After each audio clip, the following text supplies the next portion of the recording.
Hi everybody, James here. I just wanted to go over Unit 8 for this week.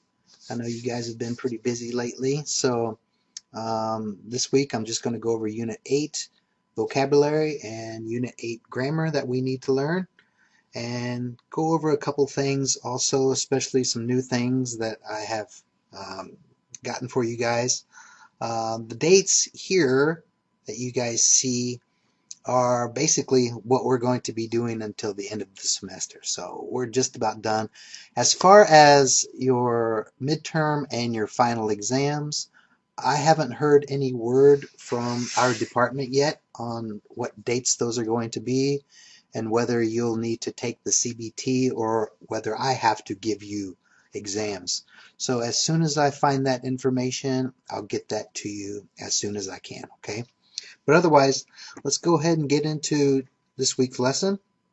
And just let me go over your important news. Okay, your persuasive essay is going to be due in 2 weeks. Basically, it's going to be due on May 17th at 11:59. Please go over the video that covers your persuasive essay and also covers your guidelines as well. Okay, you'll find those on Plato, and I'll also post those to the class Kakao Talk. Your oral presentation. Okay, your oral presentation is going to be due June 14th, and I will go over the guidelines and what we need to do for that in a later week as well. Okay. Also, since you guys completed your Smart Choice Units 1 through 6 last week, here is the new date for your 7 through 12 units, Units 7 through 12. So your Smart Choice Practice Extra Credits Units 7 through 12, the due date for those is Friday, June 26th at 5 p.m. Okay, we know that's a Friday. That's going to be the last class, basically, for you guys. And then you guys are free. Woohoo! All right. Okay, so let's move on to this. Okay, we're going to get into Unit 8. Okay, we're going to talk about problems and some concerns that you might have, focusing on your neighborhoods or your cities or the areas where you live. Okay, so that's going to be our vocabulary focus. And as far as our grammar, we're going to focus on the second conditional. And there are many conditionals in the English language, but this week we'll just focus on the second conditional. Okay. So like I said, we're going to focus on problems, we're going to focus on concerns that we might have as a citizen of a city, or like me as a father. What am I worried about? What are my concerns that I might have, say for living in Busan or living in Pohang where I live? What about the school systems, the crime rates, things like that. And we'll go over the second conditional like I said. Okay, so let's jump into our vocabulary here. I want you guys to take your books out and just follow along with me, and we'll go over our vocabulary. Okay, we'll go over exercises 1 and 2. So let's check it out.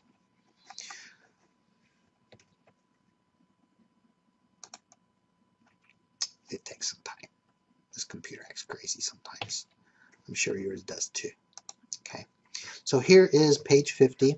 Okay, and let's focus on the vocabulary. And like I said, we want to just focus on our concerns about living in a city or living in a small town or a neighborhood. And you'll hear neighborhood a lot. And think about that word neighborhood for a minute. Neighborhood is where you live. Okay, it's the area that surrounds you, include your apartment complexes, like Duhodong or like Yanghakdong or wherever you live. I live in Yanghakdong in Pohang, so that would be considered my neighborhood. That includes the apartment complex that I live in, Samsung Purun apartment.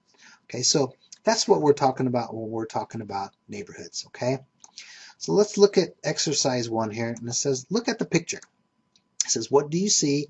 Write the correct letter, then listen and check your answers. Okay, so here is our picture here, and we want to plug the words into the correct place. So if we consider number 1 here, we have this big giant factory in the background. It's emitting a lot of smoke from its chimneys. So what would be our worry? What would be our concern? Well, of course, the air quality would be our concern in this situation here. Okay. Number 2, We have some people here waiting at the bus stop. It looks like he's looking far away, so it might be a little bit of problem there. So one of our concerns here would be the public transportation. Okay, so number 2 would be F. Okay, number 3, we've got some musical notes here. This place is called the Green Note. Jazz concert tonight, so perhaps this is a bar or some sort of nightclub where we might go and have some, some entertainment. So of course that'll be nightlife. We're concerned about nightlife. How is nightlife in Busan? Is it fun? Are there a lot of things to do at night? Number 4, here we have some people with some shopping bags. West Side Shoes. Okay, it looks like a place where we can go buy some things. So of course we'll be concerned with our shopping. The problems will be shopping.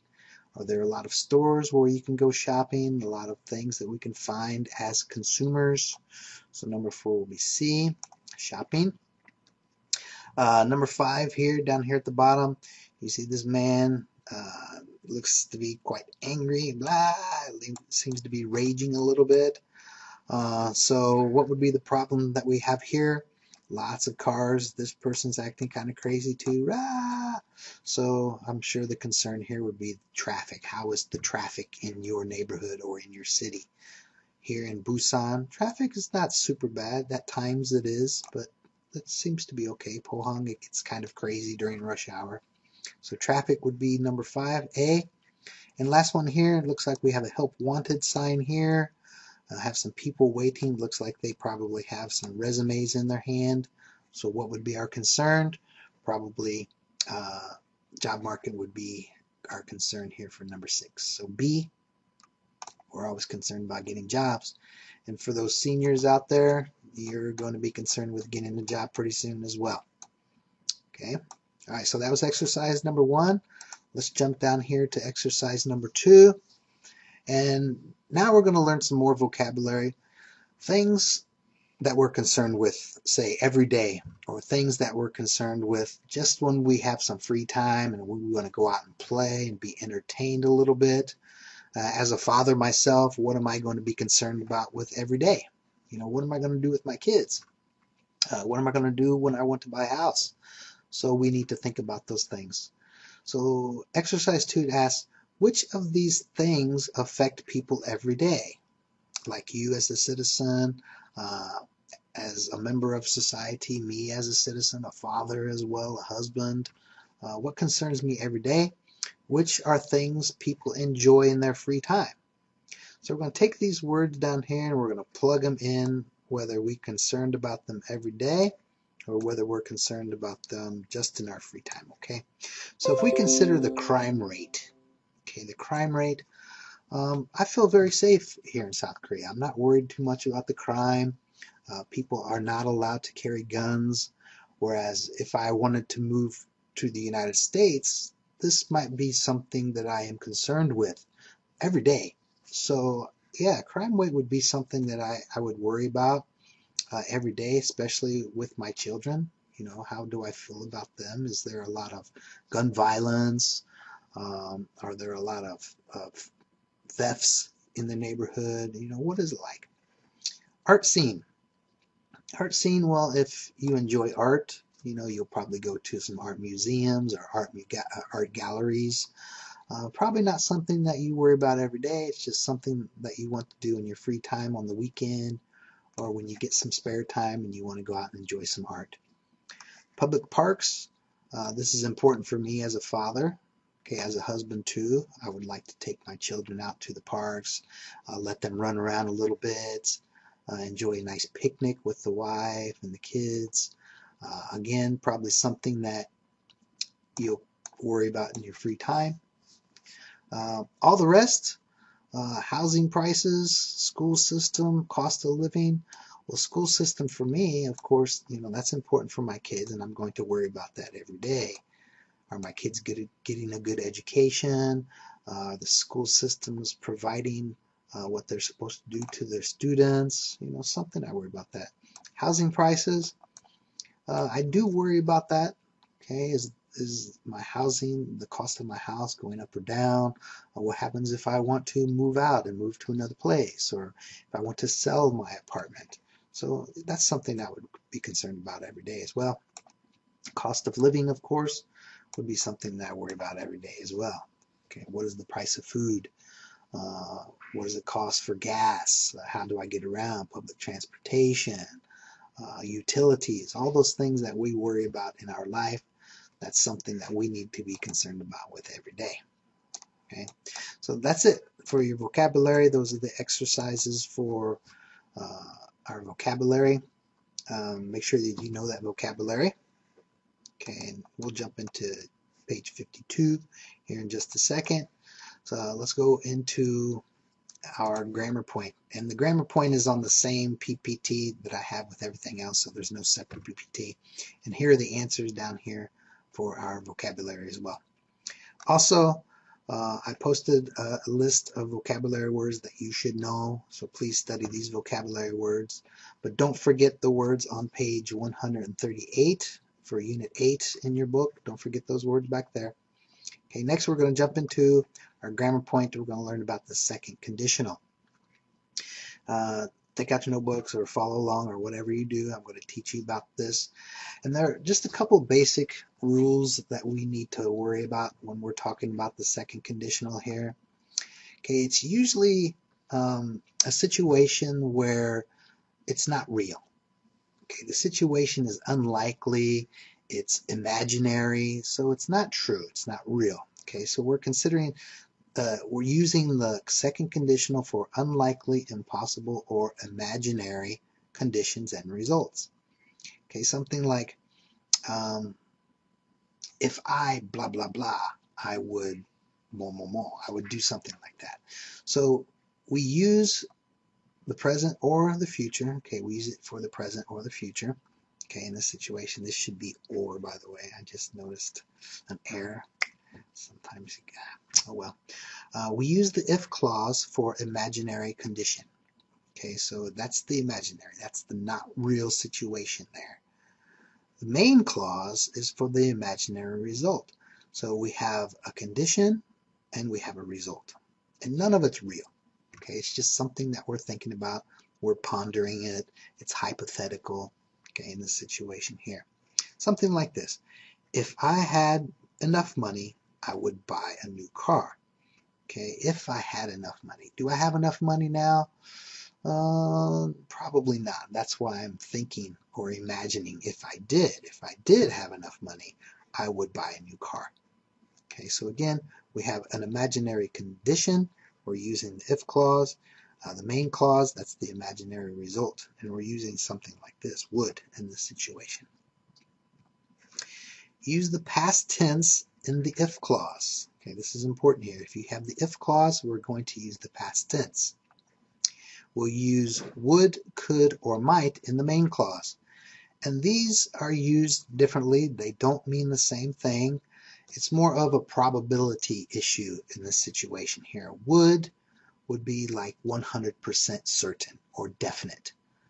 Could, 50%. Okay, it's not really 100%. It's not, a negative thing. So we'll say this is a 50% probability. And might, we're getting a little bit lower there, maybe 25% or 30% probability in this situation here. So could and might express less certainty, like this. If I had many friends, I would be happy. Okay, that was 100% certainty. I would be happy if I had some more friends. If I had many friends, I could be happy. Maybe. If you have too many friends, sometimes it gets a little tiring. You can't take care of everybody. So maybe a 50% probability I could be happy if I had many friends. And then if I had many friends, I might be happy. So again, I have enough friends. That's good enough. 2 or 3 best friends are nice. If I had more, I might be happy, but probably not. If the if clause is at the beginning, we use a comma.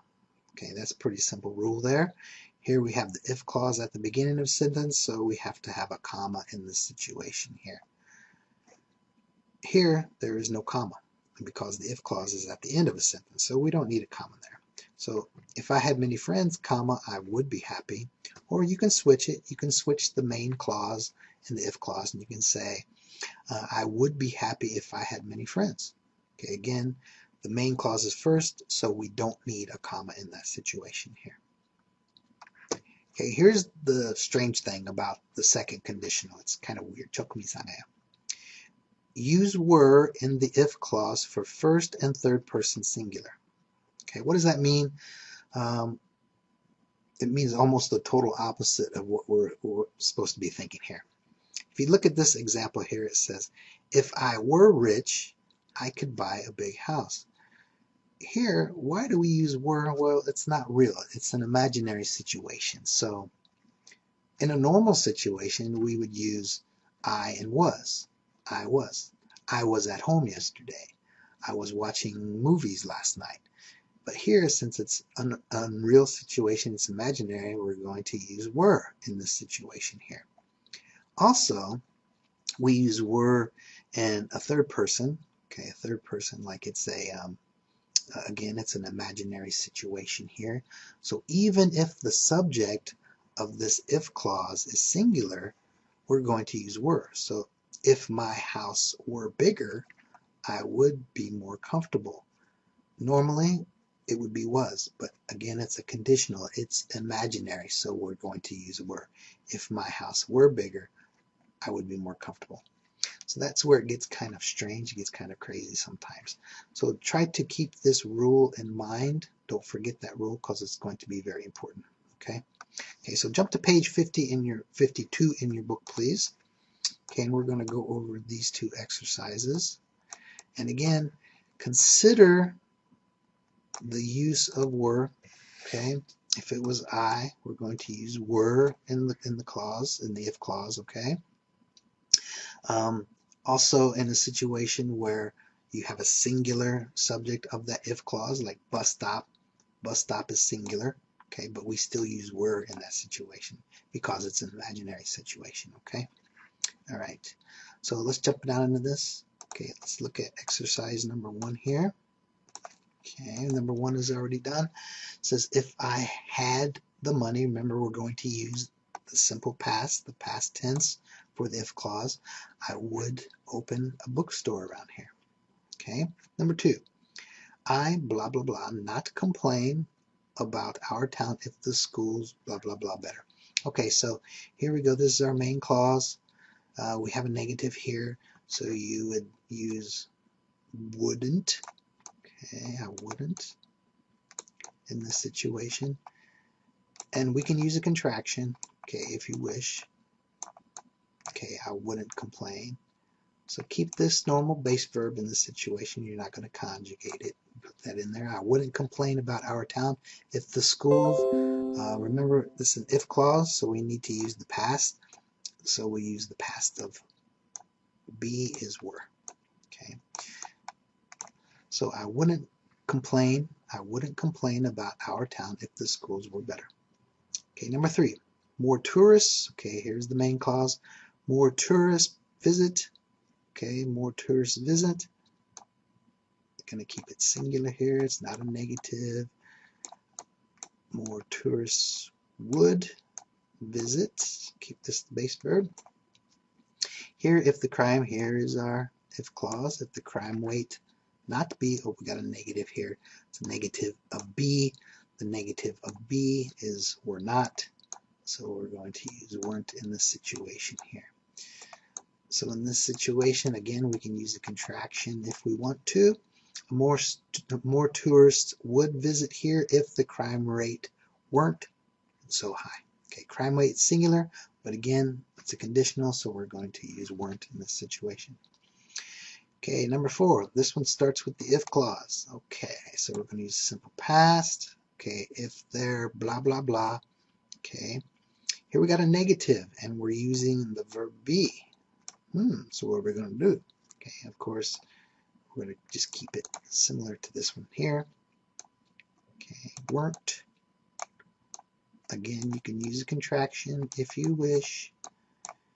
If there weren't so much traffic, I blah, blah, blah. Not so stressed out. Okay, here we're going to use our modal. Okay, and we're going to use the past. or I'm sorry, we're going to use the negative. Okay. And we're going to keep this verb here. Whoa, kind of freaked out there on the drawing line.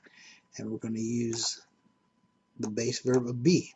So be is going to come over here. Okay. So now we would say, if there weren't so much traffic, I wouldn't be so stressed out. Okay, wouldn't be. Remember, keep the verb in the main clause. The verb is going to be base verb. Okay. Okay, last one. Okay, starting off with an if clause again. If I blah blah blah. Okay, it's affirmative here. So if I were the mayor, here's our main clause. I would, or I might, build more bike paths. Okay, you'll notice in exercise 1 we used all 100%. Okay, we used would in that situation. Remember, would is 100% certainty. It's 100% definite. Okay, but we don't always use those. Okay, sometimes we use other conditionals that have modals that have 100%, or they have 50%, or they have 25% probability. So let's practice those a little bit here and think about it. And there are hints that you might see in the sentence that'll give you an idea. Here, if we look at number 1, it says, if I were rich, if I had a lot of money, I blah blah blah spend the money on myself. I donate it to charity. Okay, so they're saying that they would donate it. So would they spend it on themselves? No, they would not. Okay, this would be a negative here. So we could take this, changing it to a negative here. If I were rich, I wouldn't spend the money on myself. I'd donate it to charity. I'd give it to somebody else. Okay, here's a good hint. Okay, definitely. Definitely means 100%. So if you see something like definitely, you know the answer. Okay, my life would definitely be great if I didn't have to work. It would be okay. It might be okay. It might be good, but I like to work, so I like to keep myself busy. Okay, number 3. If I were the mayor, blah, blah, blah, more parks, but I'm not sure. Oh, here's a hint that might help you out here. I'm not sure. Chocomoto guess. So is this 100%? No, it's not 100% probability. So in this situation here, he would probably say I might, or you can probably use could in this situation here, but definitely not would, because would means 100%. So if I were the mayor, I could build more public parks. I could, but I could also build other things as well. I might build more parks, but I'm not sure. Chocomoto guess. There's a hint right there. Okay, that'll give you an idea of probability. Number 4, if the cost of living were lower, I blah blah blah afford to go shopping more. Okay. Yeah, in this situation, would probably would not work in here. Would, because we would need something else in here. If the cost of living were lower, I could afford to go shopping more. I could, 50%, but maybe not. I'm not quite sure. Okay, she doesn't know for sure. I might afford to go shopping more. Maybe, perhaps, but here this would sound kind of strange. If you're going to use might or use would in this situation, you'd say something like, I might be able to afford, or I would be able to afford in this situation. So might, I'm going to erase that. That really sounds kind of strange here. So let's take this out of there. Okay, take it out of there. Would, yeah, I think could would be the best choice here. There are possibilities, other possibilities, but could would be the best. Okay, last one. If I had a big house, I blah, blah, blah have parties. All of those could go in there. Okay, all of those. You could say I would have parties, I could have parties, I might have parties, or I wouldn't have parties. Okay, it really depends on your thoughts in this situation. 100% might, you can throw them all down here if you want to. Okay, all of those would work. Okay. All right, so that's our use of our grammar points. Okay, if you need some extra help, please go to the back of the book. Page 132 gives a little bit more explanation, has some other examples and exercises that you can do. Definitely look at that, check that out, and learn how to use the second conditional in your English, okay? All right, so that was it for our grammar point. I gave you the answer there, so check those out, okay? All right, so that's it for your vocabulary and your grammar. Let me tell you what you guys need to do for your homework this week, okay? We're going to change this. Okay, let's talk to some people. Why is this even on there? Oh, goodness gracious, that's the same thing I did last week. Okay, so here's what we're going to do this week. This week we're going to have another survey, okay, and we're going to ask each other about their biggest worries, okay, their biggest worries, okay, not marketing research. We're going to worry about the biggest worry. I rushed into this a little bit more, okay, so let's do a little biggest worry survey, okay. Okay, biggest worry survey, and again we're focusing on what our worries are going to be in our neighborhood, okay, or in the city which we live in, okay. So what is our biggest worry? Again, like what we've done with other documents, you guys are going to print it out, or you can do it electronically if you wish. This time you must use 3 students from this class, okay. Get 3 students, okay, write their names under student 1, 2, and 3, blah blah blah. You guys know what to do. Ask each other the questions, and just let me show you the survey here. So for unit 8 here, the survey looks like this. Okay, so make sure that when you ask the questions that you start the questions with, are you worried about blah blah blah, and you're going to rate these problems from 1, which means very worried, to 10, you're not very worried at all. Okay, so example would be, are you worried about world peace? I would say world peace, yeah, 2. I'm very worried about that. People are fighting all the time. So 2. Next, are you worried about your appearance? I always look good, so I'm not worried too much about it. I'll say 4 or 5, okay? But start the questions with, are you worried about, and just fill in the rest of the question with these choices down here, okay? All right, so that's what this looks like. Okay, then after you complete it, you know what to do. You guys are going to submit it to week 8 biggest worry survey assignment folder on Play-Doh. So after you fill it out, take a picture of it or use your edited document and upload it to the unit 8 or week 8 biggest worry survey. Okay, that's going to be due Sunday night at 11:59 as usual. Okay, so that's your conversation homework. Your other homework as usual, please practice your reading, practice the vocabulary words for Unit 8 on page 138. Do Unit 8 activities and Smart Choice. Okay, always stay up to date on your Smart Choice. Don't forget to watch the online lecture. Please do that. And some Kakao Talk homework for this week. Here are the questions, and please be careful with these questions, okay? It's not talking about your neighbor, it's talking about your neighborhood, the area where you live. Okay, so what is your neighborhood like? Your neighborhood, what are some good points about your neighborhood? What are some bad points about your neighborhood? Would you recommend your neighborhood to someone? Why or why not? Okay, so again, be careful with the questions. The questions ask about your neighborhood, not your neighbor. The neighborhood is the area that surrounds you where you live. The neighbor is the person that lives next to you. Okay, so not your neighbor, your neighborhood. Okay.